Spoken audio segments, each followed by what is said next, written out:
Renungan Masa Paskah 2026, Senin 11 Mei. Hidup oleh Roh.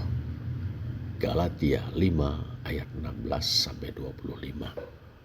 Saya akan bacakan ayat 16 dan 25. Maksudku ialah hiduplah oleh Roh, maka kamu tidak akan menuruti keinginan daging. Jikalau kita hidup oleh Roh, baiklah hidup kita juga dipimpin oleh Roh. Saudara, dalam Galatia 5 ayat 16-26, Rasul Paulus menggambarkan konflik internal dalam kehidupan Kristen sebagai pertempuran antara keinginan daging dan keinginan untuk menaati Roh Kudus. Keinginan daging, epitumia sarkos, adalah kecenderungan yang ada pada setiap orang setelah kejatuhan manusia ke dalam dosa. Itulah kecenderungan untuk berbuat dosa, baik secara batiniah maupun secara lahiriah. Sedangkan keinginan untuk menaati Roh Kudus adalah keinginan yang ada pada kita setelah Roh Kudus mengefektifkan pemberitaan Injil di dalam diri kita. Kecenderungan untuk berbuat dosa bertentangan dengan keinginan untuk menaati Roh Kudus. Mustahil bagi kita untuk memuaskan kedua-duanya. Tak heran bila Rasul Paulus mengontraskan perbuatan-perbuatan daging di satu sisi dan buah roh di sisi lain. Perbuatan-perbuatan daging atau pekerjaan-pekerjaan daging, ta erga tei sargos, adalah perbuatan-perbuatan berdosa yang dihasilkan oleh keinginan daging. Misalnya percabulan, kecemaran, hawa nafsu, penyembahan berhala, sihir, perseteruan, perselisihan, iri hati, amarah, kepentingan diri sendiri, percideraan, roh pemecah, kedengkian, kemabukan, pesta pora, dan sebagainya. Perbuatan-perbuatan daging cemar, mendistorsi hubungan antar manusia, dan merusak persekutuan. Buah roh atau hokarpos tu pneumatos adalah kualitas-kualitas spiritual yang dihasilkan oleh Roh Kudus. Kualitas-kualitas itu terpadu dalam sebuah karakter, yakni karakter Kristus sendiri.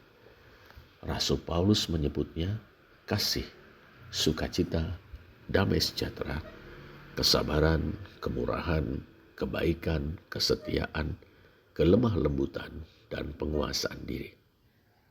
Buah roh membuat pribadi orang percaya dan gereja menjadi berkat dan kesaksian tentang keindahan hidup sebagai orang-orang merdeka dalam Kristus.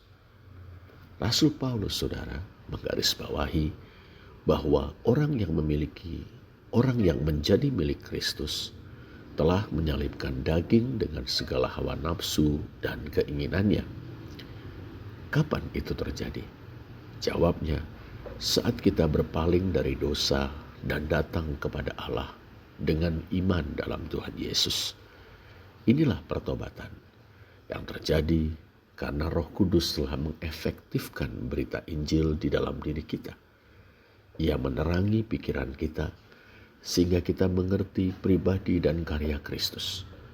Ia menginsyafkan kita akan keberdosaan kita, dan ia menggugah kita untuk meninggalkan jalan hidup yang berdosa dan datang kepada Allah dengan iman dalam Kristus.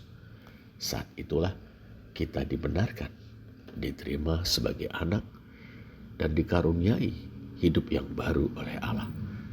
Pendeknya, kita menjadi milik Kristus. Sejak saat itu, hidup kita tidak sama lagi dengan yang dulu.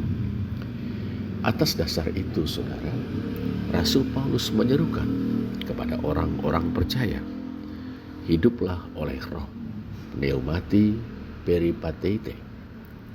Hidup oleh roh atau berjalan oleh roh adalah hidup dalam penyerahan diri, dan ketaatan kepada Roh Kudus, sehingga kita dibimbing dan diberdayakannya untuk mengatasi keinginan daging atau dorongan-dorongan yang berdosa, dan memiliki karakter Kristus, hidup oleh Roh. Kita juga dipimpin oleh Roh, mengikuti Roh. Dengan jalan itu, kita bertumbuh dalam kekudusan. Bapa Surgawi, kami mengaku bahwa pertempuran antara keinginan daging dan keinginan untuk menaati Roh-Mu seringkali begitu melelahkan. Kami mengakui bahwa pada dasarnya kami sama sekali tidak mampu untuk menghasilkan kesalehan dengan kekuatan kami sendiri. Kami bersyukur atas janji bahwa Roh-Mu bekerja di dalam diri kami, menumbuhkan buah yang indah berupa karakter Kristus sendiri. Kiranya Roh-Mu menolong kami untuk berserah dan taat kepadanya setiap hari. Bimbing dan berdayakanlah kami, agar hidup kami menjadi kesaksian dan berkat bagi sesama kami, agar hidup kami memuliakan Engkau dan Putra-Mu Tuhan Yesus Kristus. Dalam nama Tuhan Yesus kami berdoa. Amin.